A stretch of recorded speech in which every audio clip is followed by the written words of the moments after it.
आपके घर में जब तक कोई पुण्यशाली व्यक्ति रहता है तब तक आपके घर में कोई नुकसान नहीं कर सकता। जब तक विभीषण जी लंका में रहते थे तब तक रावण ने कितना भी पाप किया, परंतु विभीषण जी के पुण्य के कारण रावण सुखी रहा। परंतु जब विभीषण जी जैसे भक्त वत्सल भक्त को लंका से निकाल दिया गया तब से रावण का विनाश होना शुरू हो गया। अंत में रावण की सोने की लंका का दहन हो गया और रावण के पीछे कोई रोने वाला भी नहीं बचा। ठीक इसी तरह हस्तिनापुर में जब तक विदुर जी जैसे भक्त रहते थे तब तक कौरवों को सुख ही सुख मिला, परंतु जैसे ही कौरवों ने विदुर जी का अपमान करके राज्यसभा से चले जाने के लिए कहा तब भगवान श्री कृष्ण जी ने विदुर जी को तीर्थ यात्रा के लिए भेज दिया और कौरवों का पतन होना चालू हो गया और अंत में राज भी गया और कौरवों के पीछे कोई कौरवों का वंश भी नहीं बचा। इसी तरह हमारे परिवार में भी जब तक कोई भक्त और पुण्यशाली आत्मा होती है तब तक हमारे घर में आनंद ही आनंद रहता है। ईश्वर शास्त्र गुरु के प्रति समर्पित रहे। धर्म की जड़ जहां होगी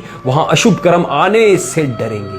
कभी किसी का अपमान मत करिए, क्योंकि अपमान का घाव कभी नहीं भरता। हो सकता है आज आप जिसका अपमान कर रहे हैं कल उसी के सामने आपको झुकना पड़े।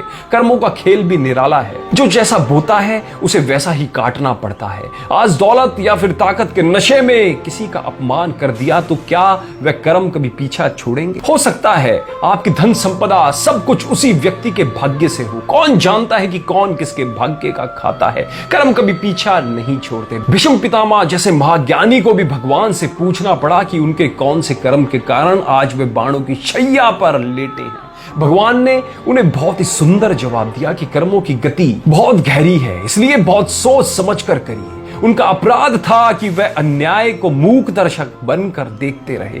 जब उन्होंने उसका विरोध नहीं किया तो वे उसके भागीदार बन गए। मानिए या फिर मत मानिए, कर्मों का हिसाब हर किसी को देना पड़ता है, चाहे वह आज का कर्म हो या फिर 1000 वर्ष पुराना कर्म हो। कर्म हमेशा वापस लौट कर आते हैं। रिश्ते नाते दोस्त परिजन सर्व कर्मों की बदौलत है। हम कर्मों से कभी भाग नहीं सकते। भगवान ने गीता में कहा है कि कर्मों की गति बड़ी गहन है। साधु हो या फिर संत सब इसके जाल में फंसे हुए हैं। स्वामी रामकृष्ण परमहंस माता के परम भगत थे, पर जब उन्हें गले का कैंसर हो गया तो उनके शिष्यों ने उनसे निवेदन किया कि आप माता से कहकर अपनी बीमारी दूर कर लीजिए। पर स्वामी जी ने जवाब दिया, यह मेरे कर्म है जो मुझे भोगने ही है। अगर इस जन्म में नहीं भोगे तो अगले जन्म में दुगने होकर मिलेंगे। जब तक उनका शरीर था तब तक उन्हें उस तकलीफ से गुजरना ही पड़ा। हमारे शरीर की हर पीड़ा के पीछे कहीं ना कहीं हमारे कर्म ही होते हैं। इसलिए ना ही कभी किसी का दिल दुखाएं और ना ही पीड़ा पहुंचाएं। कुछ लोगों को बैठे बैठे सब कुछ मिल जाता है तो कुछ लोगों को मेहनत के बाद भी